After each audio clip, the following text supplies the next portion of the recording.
Notre pasteur principal va délivrer le message intitulé Enseignement sur Job, la 95e session de cet enseignement.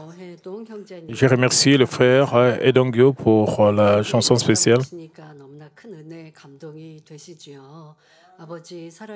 Et nous avons écouté son témoignage, un témoignage touchant. Sans la prière du berger, il ne pouvait pas chanter sur cette chair.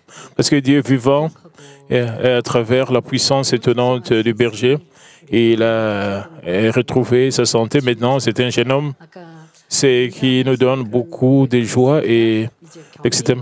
Il m'a salué. Il m'a salué le matin. Il m'a dit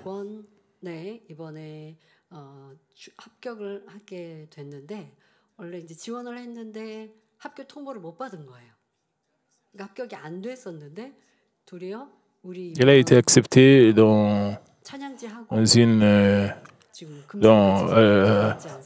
à l'université. En réalité, il n'a pas été accepté, mais après avoir gagné le prix, après des jours, il a été accepté à l'université. Avant, il apprend le japonais et il a confessé qu'il va bien étudier. Il a aussi offert une chanson inspirante. Sa famille est aussi venue et m'a salué avant sa chanson spéciale. Dieu nous protège. Cela montre que Dieu nous protège. Sous la protection du berger, nous pouvons voir une fois de plus la protection de Dieu à travers son témoignage. Je pense que vous serez aussi remplis de témoignages errés dans votre vie chrétienne. Frères et sœurs, Proverbe 29:20 dit « Si tu vois un homme irréfléchi dans ses paroles, il y a plus à espérer d'un insensé que de lui. » Le verset signifie que les gens insensés ont plus d'espoir que ceux qui parlent à la hâte sans prudence. Vous devez savoir combien cela est insensé de parler à la hâte sans prudence. Et la Bible dit que si vous parlez à la hâte et vous parlez sans prudence, c'est pas bon. Les gens qui parlent à la hâte disent simplement ce qu'ils ressentent plutôt que de comprendre le cœur des autres. Et ils sont irrités, ils sont vexés, ils ont des ressentiments, ils ont des conflits. S'ils retiennent cela, ils vont comprendre le cœur des autres. Nous devons écouter ce que les autres disent. Mais les gens qui sont à la hâte, ils disent tout ce qu'ils veulent dire, ils disent cela, ils expriment leurs sentiments. Et cela conduit à beaucoup de ressentiments parmi les gens. Ils ont aussi des regrets. Je devais me retenir pourquoi j'ai parlé à la hâte. Les gens qui parlent à la hâte disent simplement ce qu'ils ressentent plutôt que de comprendre le cœur des autres. Même si l'autre personne n'a pas cette intention. Et ces gens jugent souvent les autres. Et comme cela se répète, ils perdent la confiance des autres. Ce faisant, ils font beaucoup d'erreurs. Ce fut le cas de Elihu. Le jeune homme Elihu avait écouté en silence Job et ses amis. Mais à un moment donné, il s'est brusquement joint à leur dispute et a commencé à réprimander Job. C'est parce que Job avait dit « Je suis pur et sans péché, sans transgression et sans injustice. Mais Dieu s'oppose et me fait de la peine. » En gros, Job a dit « Dieu n'est pas aussi juste que moi, il est mauvais. » Alors Elihu n'a pas pu le supporter et a pris le relais. Bien sûr, Job avait manifestement tort de dire « Je suis plus juste que Dieu. » Mais Elihu était aussi une personne qui ne se connaissait pas, se considérant bon et juste. Elihu parla avec assurance devant Job et ses amis plus âgés que lui. Mais en fait, Elihu était rempli d'attitudes moralisatrices. Il mentionna donc imprudemment le nom de Dieu dans sa propre justice et réprimanda Job avec des remarques absurdes. Ce n'est pas seulement le problème d'Élihu. Nous devons savoir que chacun a son attitude moralisatrice jusqu'à ce qu'il devienne pleinement un homme d'esprit. Ce n'est que lorsque nous avons brisé notre propre justice que nous pouvons poursuivre la volonté de Dieu dans toutes les affaires et apporter de la joie à Dieu. Que vous puissiez vous découvrir et briser votre propre justice et la remplacer par la justice de Dieu. Dans le passage d'aujourd'hui, Élihu a utilisé une partie de sa connaissance pour briser la justice de Job. Job 33, 13 dit « Vais-tu donc disputer avec lui parce qu'il n'aura aucun compte de ses actes ?» Ici, Élihu répondait « Dieu peut faire tout ce qu'il veut. » Il a donc choisi de ne pas expliquer ce qu'il avait l'intention de faire. Mais comment se fait-il que, Job, comment se fait-il que tu te plaignes et que tu essaies de te disputer avec lui?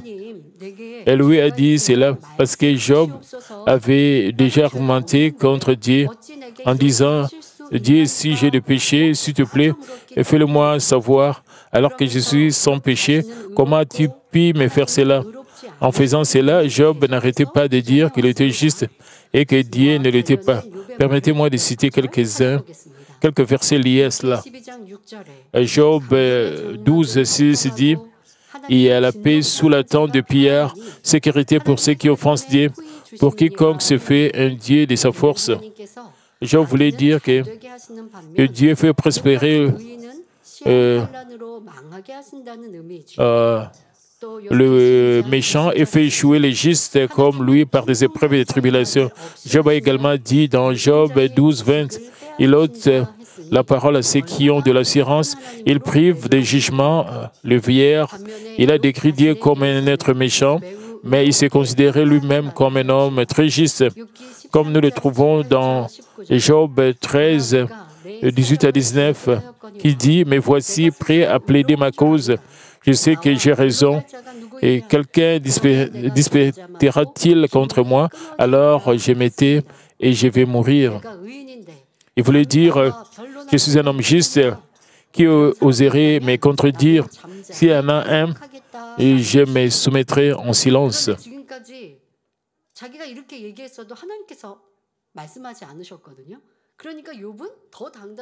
Dieu n'a pas parlé à Job, mais Job, avec toute assurance, il disait qu'il était juste. Et il lui a dit, Dieu n'a pas choisi de parler, ce n'est pas parce que tu es juste, mais tu es méchant. Dieu a choisi de ne pas te parler, c'est ce que lui a dit. Job 13, 22 à 23 dit aussi, « Puis appelle et je te répondrai, ou si je parle, réponds-moi. Quel est le nombre de mes iniquités et de mes péchés? Fais-moi connaître mes transgressions et mes péchés. » Il disait,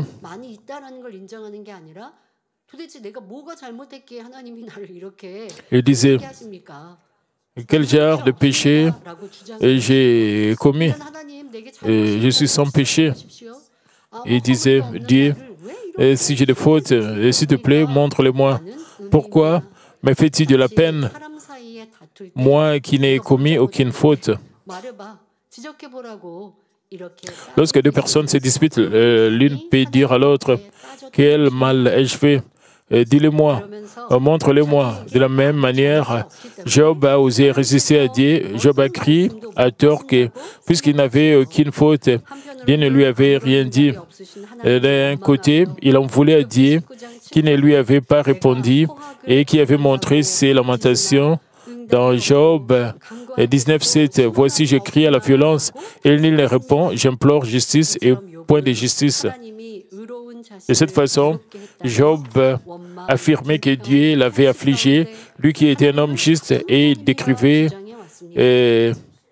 Dieu comme un mauvais homme qui se plaignait. Et il se plaignait et grognait et se lamentait. Parce que lui avait entendu de telles paroles de la part de Job, il lui parla comme s'il était le porte-parole de Dieu. Job, Dieu peut choisir de ne rien dire.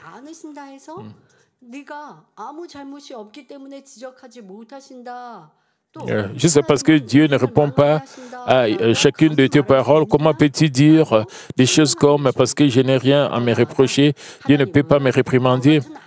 Dieu fait échouer les justes.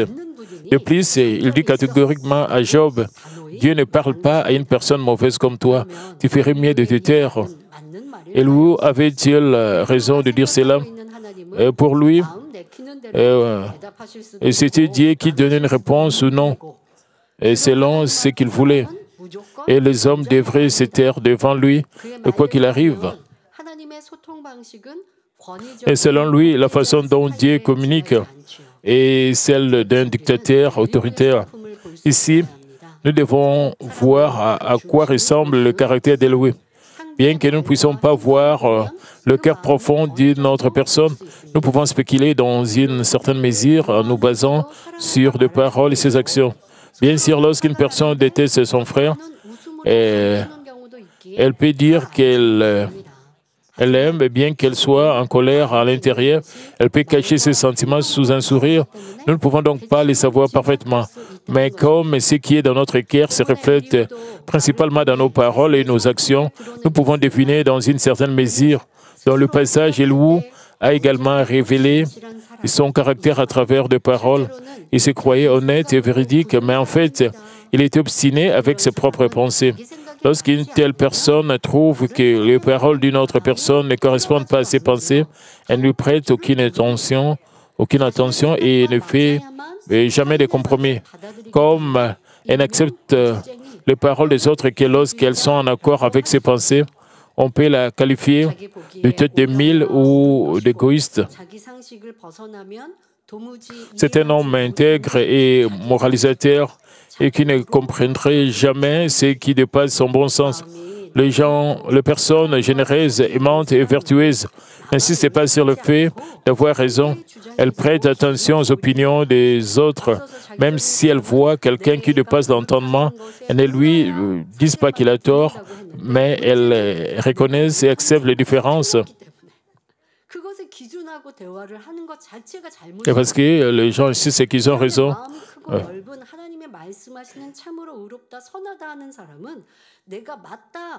Les gens qui sont bons et généreux,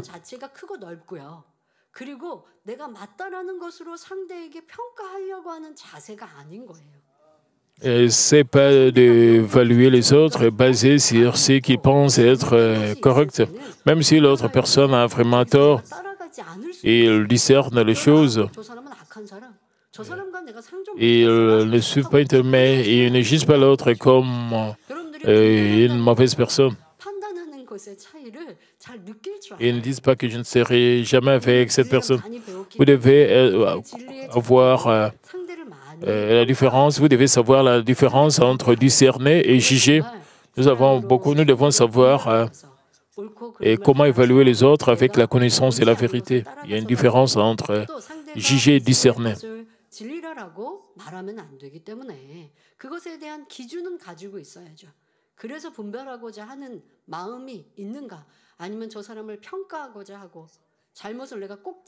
Mais certaines personnes essaient d'évaluer les autres. Ils essaient de pointer du doigt les fautes des autres. Certaines personnes commettent des erreurs avec leurs paroles.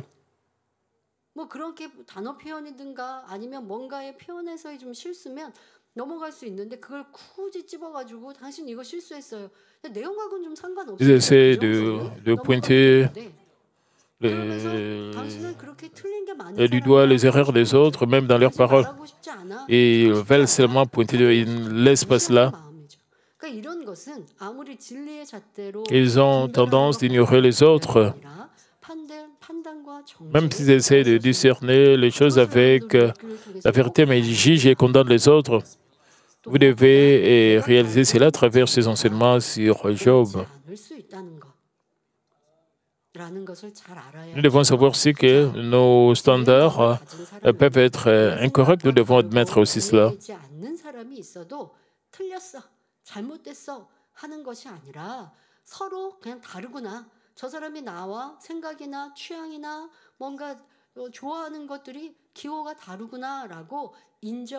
Mais même s'ils voient quelqu'un qui dépasse l'entendement, ils ne lui disent pas qu'il a tort, mais ils reconnaissent, acceptent la différence.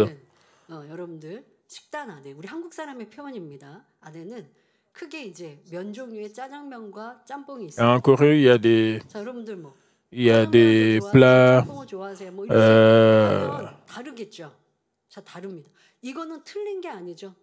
En Corée, il y a des plats chinois. Il y a des nuits noires. Et d'autres personnes ne comprennent pas tous ces. Il y a des nuits noires. Et les gens ont des goûts différents. Il y a des plats. Les gens. D'autres n'aiment pas des plats épicés, où il y a beaucoup de piment, ils n'aiment pas cela. Et ce n'est pas un péché, c'est seulement une différence de préférence, une différence de goût.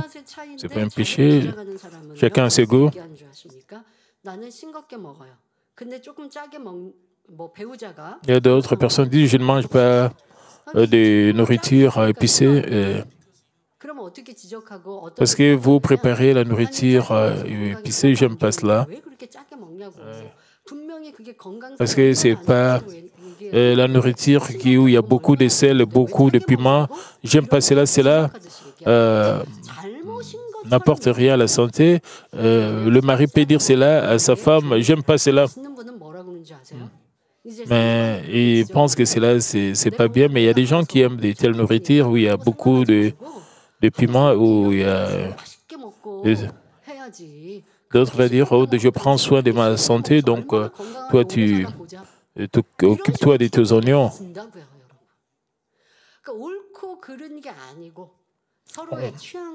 Voyons combien de temps tu vas vivre en prenant de la bonne nourriture.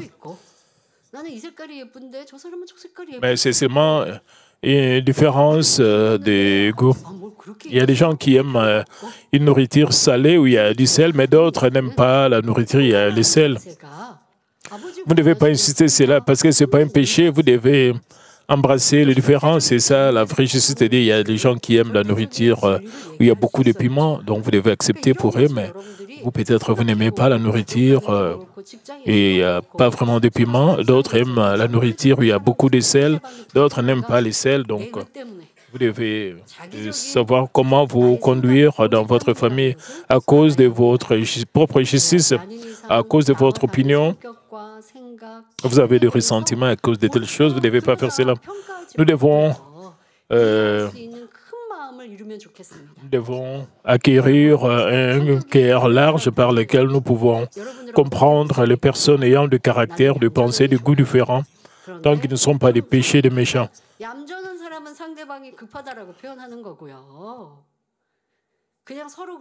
D'autres personnes aiment ceux qui sont calmes. D'autres personnes aiment les gens qui sont un peu loquaces. Ça dépend. 빠른 사람이 나한테 뭔가를 얘기하거나 지시하거나 해서 내가 밑에서 일 처리하는 사람이면 왜 이렇게 급해가지고 하도 정신이 없다고 이렇게 표현할 거고 여러분들이 표현하는 내용들도요 싫은 게 다 나와 있어요. 내포돼 있어요.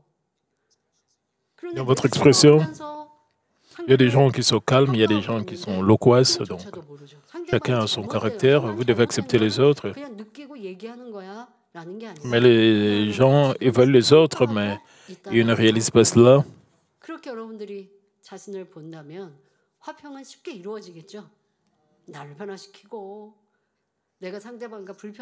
Vous devez premièrement être transformé vous-même. Vous devez admettre que vous n'avez pas raison. Vous devez changer vos paroles. Vous devez retenir vos paroles. Vous devez arrêter de pointer du doigt les autres, de réprimer les autres pour être unis avec les autres dans votre famille, dans votre petit groupe de l'Église, parmi les membres de votre paroisse, dans votre petit groupe, pour que vous n'avons pas beaucoup de sessions qui restent pour cet enseignement. Maintenant, nous sommes au au 33e chapitre. Vous devez arrêter de disputer, d'avoir des conflits avec les autres. Si vous enlevez au moins cela, vous êtes dans le raccourci de devenir un homme spirituel. Vous devez vous débarrasser de cela. Quand vous vous découvrez, vous réalisez, vous pouvez mourir chaque jour. C'est de cette manière que vous pouvez devenir un homme spirituel. Je pense qu'après ces serments, vous allez aller graduellement pour devenir un homme spirituel. Frères et sœurs, la raison pour laquelle nous écoutons les enseignements sur Job est de nous découvrir et de nous changer nous-mêmes. Je vous exhorte à examiner si vous avez un caractère comme celui des loups. La vérité est de rechercher les intérêts des autres, pas les nôtres. Si nous recherchons les intérêts des autres, nous devons être prêts à adapter nos connaissances et nos pensées à leur égard. Tout comme nous avons une raison de croire que quelque chose est manifestement juste, les autres ont aussi leur raison de croire. De cette manière que vous devenez une grande personne. Quant à moi, j'ai vu quelqu'un, il a une forte attitude démonstratrice, il pense toujours qu'il a raison, que les autres ont tort, il pointe toujours du doigt les erreurs des autres. Quand j'ai vu cette personne, je me suis examiné moi-même. J'ai eu la chance de m'examiner par la grâce de Dieu. Et cet homme dit qu'il a raison. Est-ce que je pense toujours que j'ai toujours raison?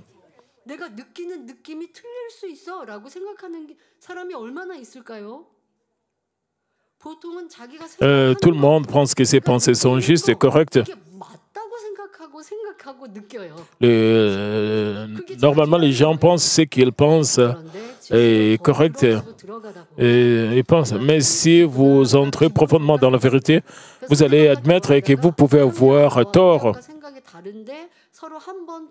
Quand vous avez des opinions différentes des autres, et s'il y a un choc d'opinion, quant à moi, j'accepte aussi que j'ai tort, je garde silence.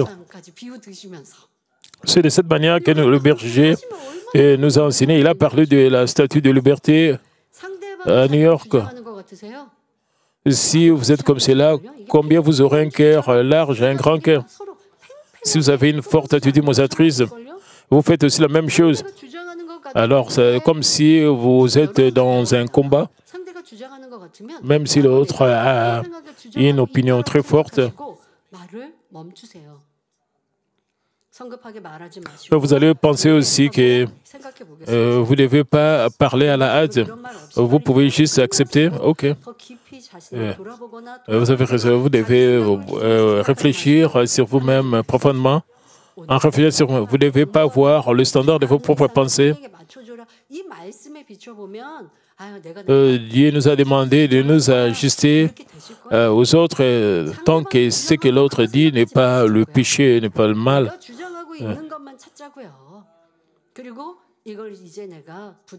Nous pouvons juste découvrir le domaine où nous insistons que nous avons toujours raison. Nous devons aussi corriger cela. Nous devons toujours rechercher à faire la paix, mais dans la vérité. Ainsi, lorsque nous parlons aux autres, nous devons leur prêter attention sans les ignorer. Peu importe qui ils sont, nous devons faire preuve de respect. Nous ne devons pas les rejeter simplement parce qu'ils ne sont pas en accord avec nos pensées. Nous devons méditer sur leurs paroles, encore et encore, essayer de comprendre et d'embrasser leur cœur.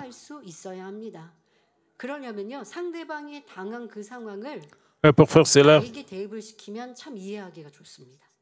vous devez vous mettre à leur situation. Vous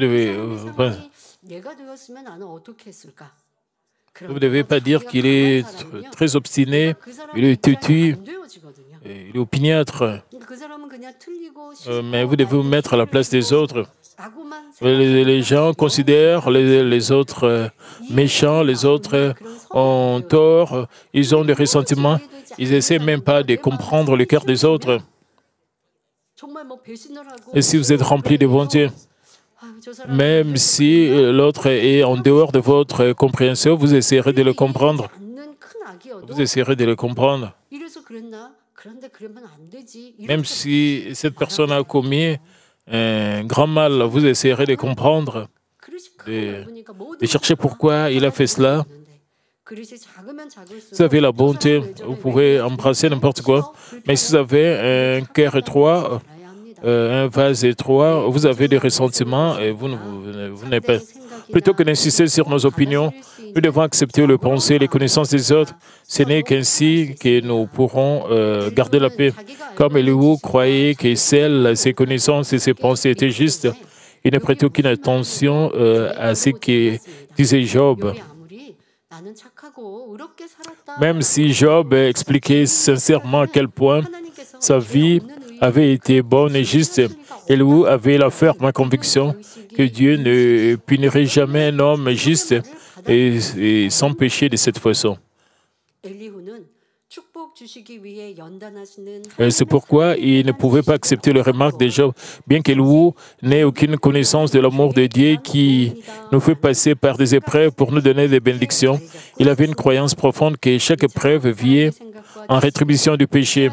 Nous devons savoir que le pensée et les connaissances des hommes limitent nos points de vue et blessent profondément le sentiment des autres. Je vous exhorte à examiner si vous avez eu un cœur comme celui d'Elihu. Lorsque vous trouvez quelqu'un dans une épreuve ou une tribulation, ne le jugez-vous pas et ne le condamnez-vous pas. Lorsque le pensée d'une autre personne diffère de votre, ne jugez-vous pas qu'elle a tort. Si vous le faites souvent, vous risquez d'angoisser les autres et leur causer de l'inconfort, des afflictions et de la douleur sans que vous vous en rendiez compte.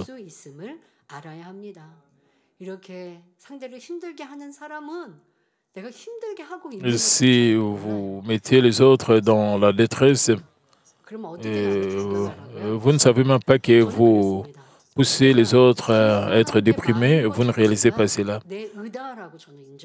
Si vous avez beaucoup de ressentiments, cela montre que vous avez beaucoup d'attitudes moratrices.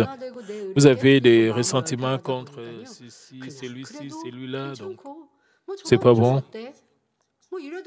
En réalité, si vous changez, si vous avez un grand cœur, vous essayerez de comprendre tout le monde. Cet homme-ci, cet homme-là, vous deviendrez généreux.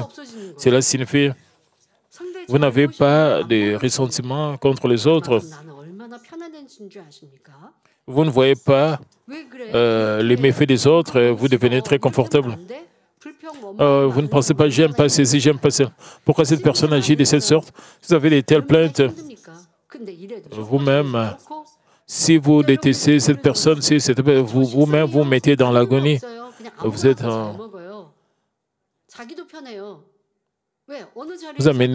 apportez beaucoup d'angoisse dans votre propre vie. Vous pouvez ne manger n'importe quoi et vous serez très comme une autre personne qui vous sert et parce qu'il n'a pas pensé qu'il aime quoi, il mange quoi et qu'est-ce qu'il aime. Donc, mais si vous mangez tout, la personne qui va vous servir n'aura pas beaucoup de... Vous pouvez avoir votre plat préféré, mais tout ce qu'on vous sert, pour vous, ça ne pose pas un problème. Alors cela va faciliter la tâche de la personne qui vous sert. Si vous avez un vase étroit, l'autre personne va souffrir.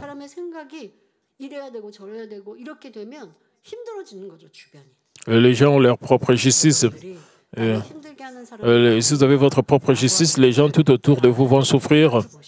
Vous devez savoir si vous mettez les autres dans l'agonie ou dans la détresse, dans la dépression à cause de vos actes. Vous devez embrasser cette personne, l'autre personne, des caractères différents. Vous ne devez pas les distinguer les uns des autres. Et si vous êtes comme cela, vous serez en paix avec les autres parce que vous avez un grand cœur. Si vous aimez tout, et si vous aimez ceci, vous aimez l'autre, et l'autre là, et les autres tout autour de vous vont souffrir. Une autre chose que nous devons comprendre est que lorsque Dieu ne nous donne pas d'explication, c'est-à-dire lorsqu'il ne nous prévient pas à l'avance, il doit y avoir sa bonne volonté. Et comme Amos 3, 7 dit, car le Seigneur, l'Éternel, ne fait rien sans avoir révélé son secret à ses serviteurs, les prophètes. Dieu informe son peuple bien-aimé avant de faire son œuvre. Lorsque c'est nécessaire, il nous enseigne avec bonté, nous fournit des explications et nous guide délicatement. Lorsque notre Dieu qui abonde en amour ne rend pas compte, cela signifie que ce n'est pas bénéfique et nécessaire.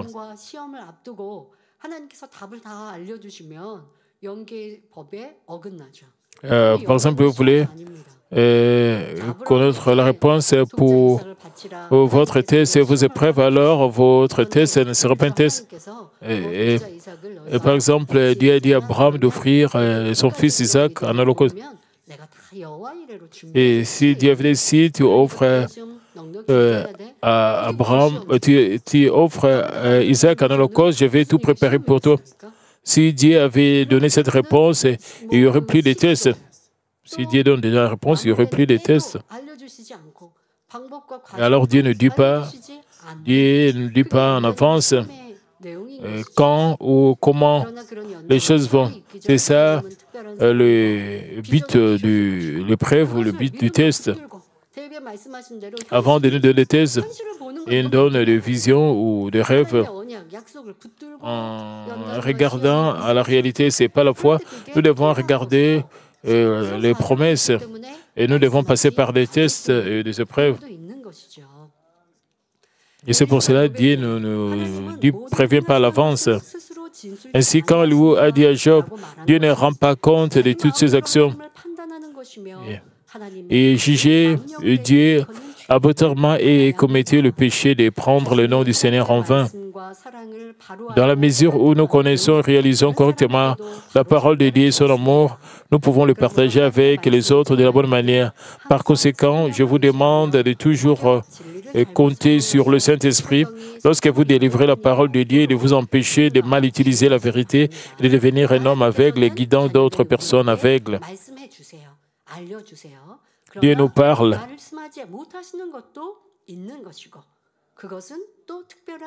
Dieu nous parle, mais il y a des choses que Dieu ne nous dit pas. Quand il ne dit rien, et c'est aussi sa volonté. Mais Elihu ne comprenait pas la signification spirituelle des choses, il a juste conclu. Et quand Dieu ne veut pas parler, il ne veut pas parler, alors il jugeait Dieu, ce qui était un péché. Le verset suivant révèle également le caractère maléfique d'Elihu. Job 33, 14 à 16 dit « Dieu parle cependant tantôt d'une manière, tantôt d'une autre. Elle n'y prend point garde. Il parle par des songes, par des visions nocturnes. Quand les hommes sont livrés à un profond sommeil, quand ils sont endormis sur leur couche, alors il leur donne des avertissements et met les sceaux à ses instructions. » Dans le verset précédent, Elihu a affirmé que Dieu ne donnerait pas d'explication à une personne comme Job. Mais ici, il mentionne que même par le biais d'une vision ou d'un rêve, Dieu ouvre les oreilles des gens et leur donne des instructions, mais les gens n'y prêtent pas attention. Pour ainsi dire, Elihu voulait dire que Dieu ne parlerait pas à Job parce qu'il était mauvais, mais Dieu parlerait avec bonté au juste, même par le biais d'un rêve ou d'une vision. En mentionnant ces différences, Elihu a essayé de rappeler à Job à quel point il était mauvais. Elihu a déversé le sentiment qu'il avait nourri en écoutant les paroles de Job et a utilisé toute sa sagesse pour rendre Job sans voix. Et il a dit triomphalement à Job, « Si tu as une excuse, défends-toi. » Mais ce n'est rien de plus que son attitude moralisatrice. Elihu a partagé imprudemment ses pensées sur le genre d'être que Dieu était. Accablé par sa propre justice, il pensait qu'il disait la bonne chose, mais en fait, c'était prendre le nom de Dieu en vain. Il a essayé d'impliquer sa connaissance de la vérité. Pourtant, il parlait dans sa propre justice, sans chercher à comprendre la volonté de Dieu. Ses remarques n'étaient donc que charnelles. Ainsi, il ne pouvait pas réveiller Job, mais seulement l'agoniser davantage. Frères et sœurs, comme l'a fait remarquer Elihu, Dieu a informé nos pères de la foi de sa volonté par rêve, une vision et sa propre voix ou un ange.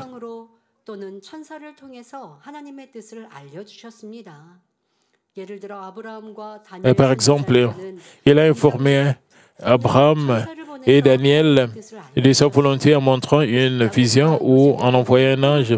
Dieu a travaillé pour Job et Joseph par des rêves. Et il a montré diverses visions au prophète Ézéchiel et lui a fait prophétiser la restauration d'Israël.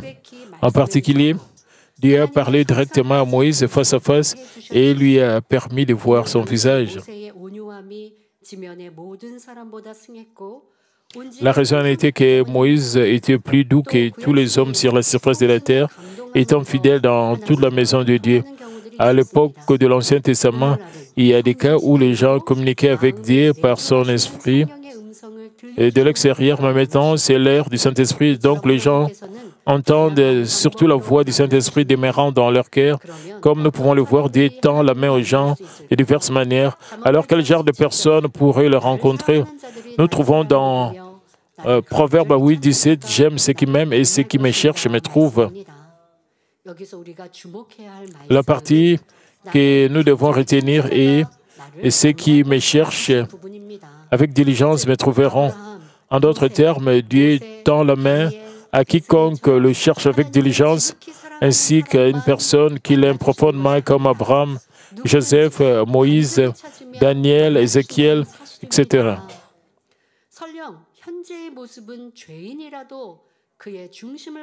Il y a aussi des cas où Dieu tend la main à quelqu'un en premier, reconnaissant son cœur profond, même s'il est actuellement pécheur. Par exemple, l'apôtre Paul a sévèrement persécuté les chrétiens jusqu'à ce qu'il rencontre le Seigneur. Il était frénétique au point de se diriger vers Damas, qui était loin de Jérusalem, pour arrêter les chrétiens. Mais le Seigneur a tendu la main à Paul alors qu'il était en route pour Damas. À travers cette rencontre, il est devenu une personne totalement différente. Bien qu'il ait persécuté les chrétiens auparavant, il est devenu une personne qui a soumis le peuple juif, qui niait que Jésus est le Christ. Il était reconnaissant que le Seigneur lui ait pardonné tous ses péchés et lui ait donné le salut. Et il devint d'autant plus reconnaissant que Dieu lui ait confié de précieuses tâches. Ainsi, même s'il souffrit de graves persécutions et de menaces de mort alors qu'il partageait l'Évangile, il développa une gratitude plus profonde envers le Seigneur et mourut joyeusement en martyr. Même si quelqu'un est pécheur, s'il est susceptible d'aimer Dieu ardemment et de faire preuve de fidélité, Dieu peut d'abord l'atteindre, le changer et l'utiliser. Pour vous donner un autre exemple, Jésus a guéri le dieu lépreux, mais un seul d'entre eux est revenu pour remercier Jésus et rendre gloire à Dieu. Ensuite, Jésus lui a en plus donné la bénédiction du salut. L'un d'entre vous a-t-il une question? Il est impossible que Jésus ne sache pas les 9 d'entre eux abandonneraient sa grâce et se détourneraient. Pourquoi les a-t-il tous guéris? Même si les 9 ont abandonné la grâce et l'ont quitté, les gens entendraient toujours que Dieu vit à travers les lèvres et beaucoup reviendraient à Dieu. Même aujourd'hui, il y a pas mal de gens qui ont connu, qui ont expérimenté la guérison, qui ont eu des réponses à travers, de la part de Dieu, mais qui le trahissent et quittent l'Église. Même si Dieu connaît leur avenir, il leur accorde sa faveur et il y a une raison à cela. Et Dieu donne toujours la chance aux gens.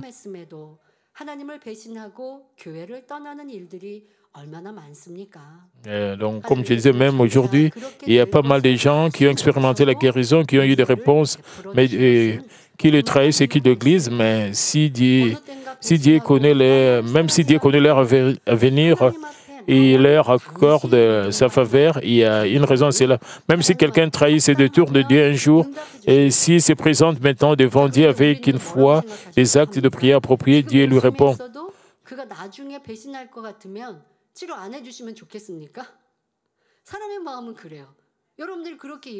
Vous pensez, si quelqu'un va vous trahir, vous pensez que c'est bien que Dieu ne puisse pas guérir une telle personne qui va trahir plus tard Dieu? Est-ce que vous pensez comme cela? À un certain point, il va changer, il va couper le monde, il va prier. Et c'est parce que Dieu lui donne une mesure de foi. Parce que ce monde est rempli de péchés et de mal, puisque nous sommes le troupeau des bergers.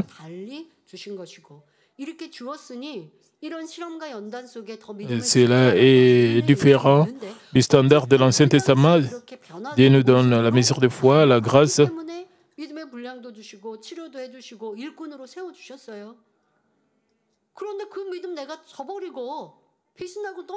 Dieu peut choisir quelqu'un comme un ouvrier, mais certains ont quitté Dieu. Ils se sont détournés de Dieu. Ils ont commis des péchés. Il y a des gens comme ça. Qui est responsable? Est-ce que l'Église est responsable de cela? Est-ce que le berger est responsable de cela? Pourquoi les gens trébuchent à cause de cela? Ils doivent voir le mal qui est en eux-mêmes. Dieu continue à donner la grâce à tout le monde. Dieu répond. Même les gens qui vont commettre le péché plus tard et le mal, Dieu continue à guérir de tels gens pour leur donner la chance d'être changés, transformés. Dieu connaît même les résultats.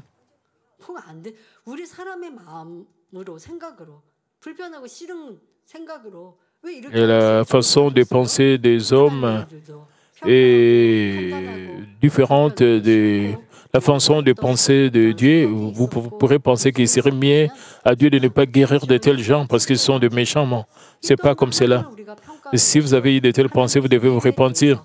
C'est comme si vous êtes en train d'évaluer Dieu, de juger Dieu. Vous ne devez pas faire cela. Les pensées de Dieu sont différentes des pensées des hommes. Ce n'est pas juste d'évaluer l'œuvre de Dieu.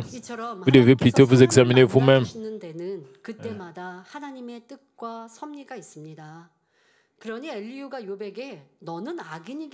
Et chaque fois que Dieu tend la main à une personne, il y a sa volonté et sa providence. Ainsi, Élie avait tort lorsqu'il a dit avec assurance à Job, parce que tu es mauvais, Dieu ne te tend pas la main. Frères et sœurs, quelle est la raison pour laquelle Dieu n'a pas tendu la main à Job? Jusqu'à présent, Job avait beaucoup de contre-vérités dans son cœur révélées par l'épreuve, mais il avait toujours son moi qu'il n'avait pas déversé. Pour cette raison, Dieu est resté silencieux afin que Job puisse déverser tout ce qu'il avait dans son cœur. Si Dieu lui tendait la main après que Job ait tout déversé, alors Job se découvrirait et réaliserait à quel point il était mauvais aux yeux de Dieu, se repentirait et changerait.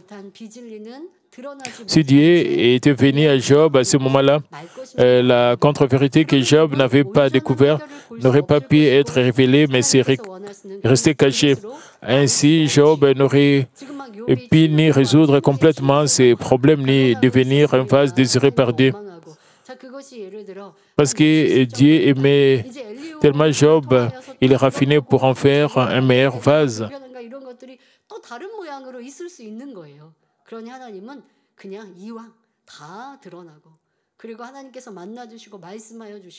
Et Dieu a fait que tout soit révélé dans la vie de Job. Et pour qu'il puisse admettre ses erreurs. C'est pour cela que Dieu attendait silencieusement. C'est la même chose pour vos bénédictions. Certaines personnes sont guéries seulement à 50% pendant la retraite. D'autres sont guéries complètement. Vous ne devez pas vous décourager. Dieu le Père a en son temps approprié. Je pense que vous devez attendre le temps de Dieu. Ce n'est pas que la main de Dieu est courte. Ce n'est pas que la puissance de Dieu n'est pas assez forte. Dieu vous attend. Dieu veut que vous puissiez vous présenter d'une très bonne manière. J'ai entendu ce témoignage.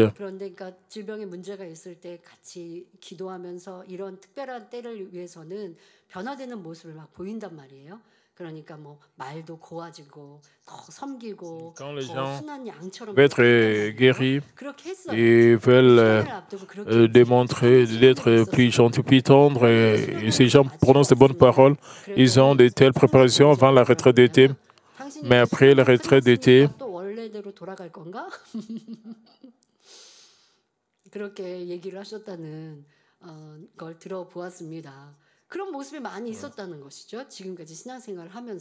quand il a dit son mari, puisque la retraite était terminée, tu ne vas plus rentrer, tu ne vas plus commencer à prononcer de mauvaises paroles comme c'était avant. Mais si vous changez complètement,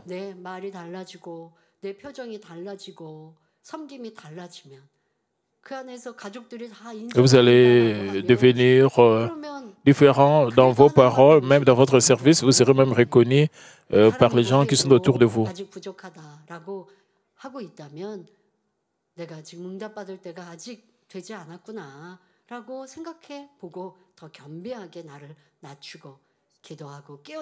Vous devez vraiment vous abaisser, vous devez être humble, vous devez être brisé par la prière. Alors vous allez recevoir la réponse complète de la part de Dieu. Je pense que vous ne serez pas découragé, même si vous n'avez pas été guéri à 100% lors de la retraite d'été. Vous devez continuer à vous présenter devant Dieu avec humilité, à être transformé, changé. Et au moment marqué par Dieu, vous serez complètement guéri. Mais comme Job et ses amis n'avaient pas compris ce cœur de Dieu, ils se méprenaient, se disputaient, se jugeaient et se condamnaient continuellement. Alors que Job se trouvait honnête et juste, ses amis en ont conclu qu'il était puni comme une personne mauvaise. Alors comment pouvaient-ils être d'accord les uns avec les autres? Cela arrive souvent parmi les gens. Disons deux personnes. L'une d'entre elles se vante.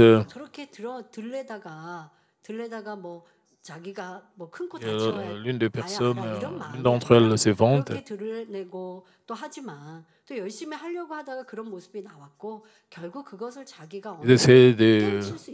La personne essaie de faire des sommes, mais à un certain point, elle va réaliser au sujet d'elle-même. L'autre personne est frustrée.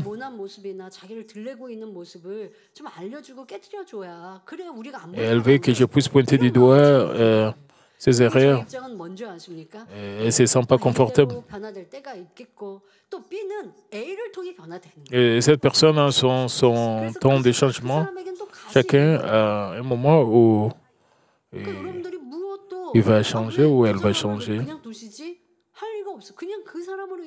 Vous ne devez pas vous demander pourquoi Dieu le laisse comme cela. Dieu le Père nous laisse que nous puissions découvrir notre mal et nous permet de changer.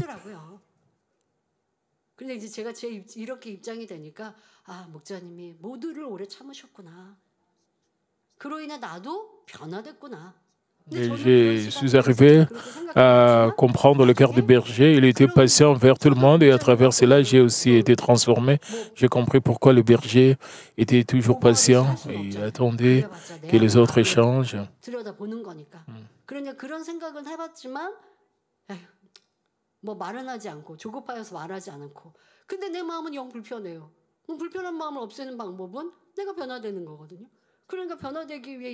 Comment me débarrasser des ressentiments, c'est de changer nous-mêmes. Je me suis accroché à cela et j'ai prié pour me débarrasser. En réalité, l'autre personne sert comme un instrument pour ma transformation. L'autre personne m'a aidé à être transformé, à être changé. Et en m'examinant, j'ai compris que je dois enlever ces six-là, je dois enlever le mal. C'est la même chose pour vous. Vous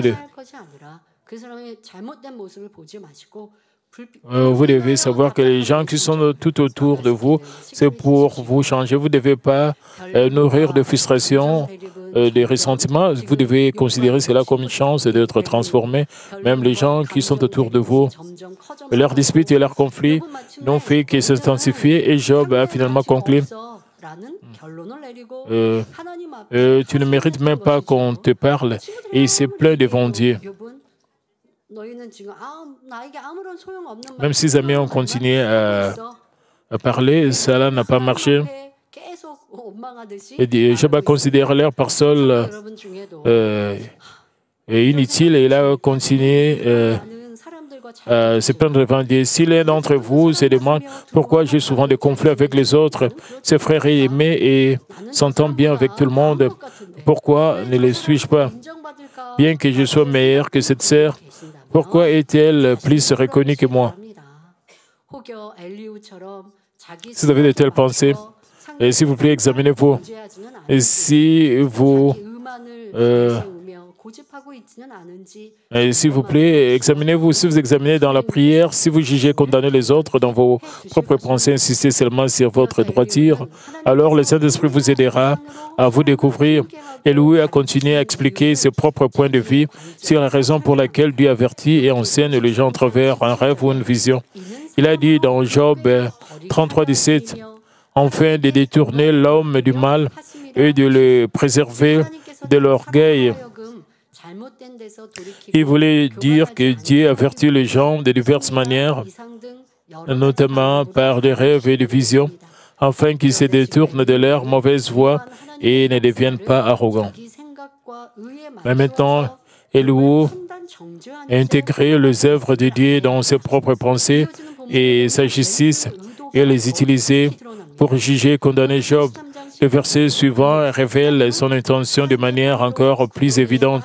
Job 33, 18, afin de garantir son âme de la fosse et sa vie de coups du glaive. Nous trouvons de nombreux cas de ce genre dans la Bible. Par exemple, Dieu a sauvé Daniel d'une fosse au lion, ses 3 amis d'une fournaise ardente et Jonas du ventre d'un grand poisson.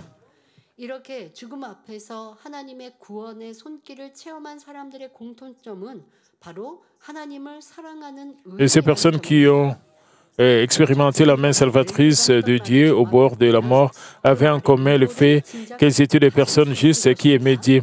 En résumant toutes les remarques de Elihu, nous pouvons spéculer sur ce qu'il avait l'intention de dire.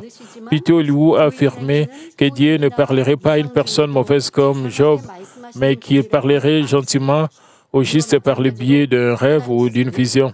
De la même manière, Elihu voulait dire que Dieu sauverait les justes, et comme Daniel et ses 3 amis, mais il ne sauverait pas Job parce qu'il était méchant.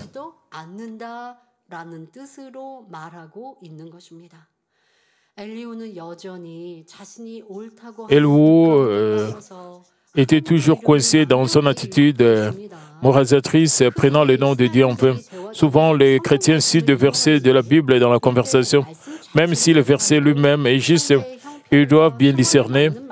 Et si il correspond à la situation d'une autre personne, si vous citez un verset biblique dans vos propres pensées, vous risquez de vous opposer à la volonté de Dieu.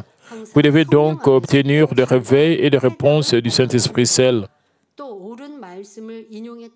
Même si vous citez le bon verset, si vous les utilisez pour juger, condamner une autre personne, c'est également une erreur.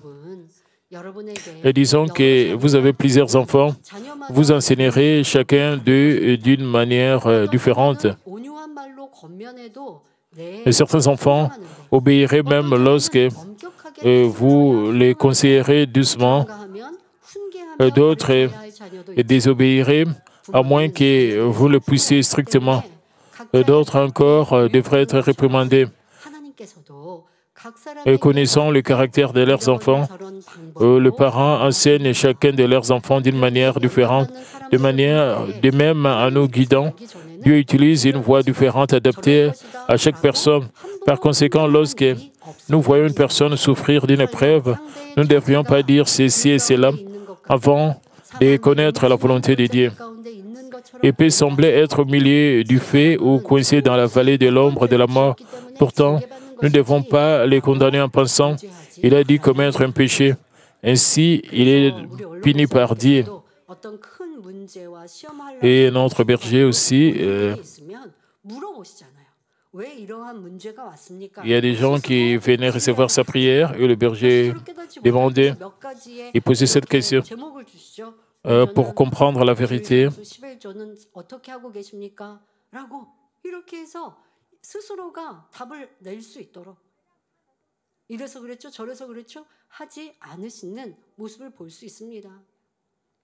그러나 정확한 진리 안에서의 답이 죄로 인한 이러한 연단과 또 시험 환란이 있기 때문에 회개할 수 있는 거리는 정확하게 회개하고 와야 기도해 주셔도 치료받으니 이렇게 질문하듯이 스스로 발견할 수 있도록 하시는 것이죠. Le berger posait des questions aux gens qui venaient recevoir sa prière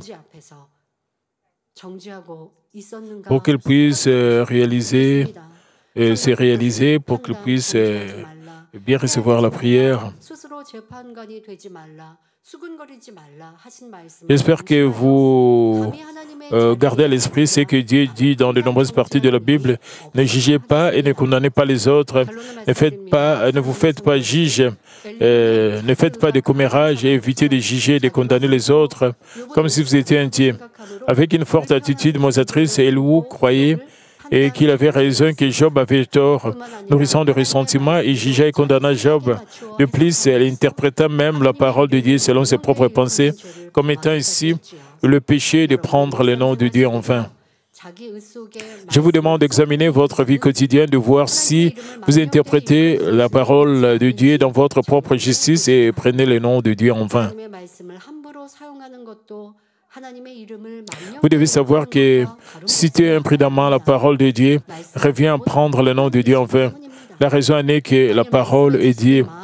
Bien que vous ayez une grande connaissance de la parole, si vous ne cultivez pas votre cœur avec elle, vous deviendrez arrogant et combinerez astucieusement la parole de vérité avec votre mal, alors que vous devez vous découvrir vous-même, vous jugez et condamnez plutôt les autres et vous appliquez la vérité de manière inappropriée pour justifier vos méfaits, en conseillant ou en visitant les autres membres de votre Église, vous appliquez la parole à leur situation dans vos propres pensées.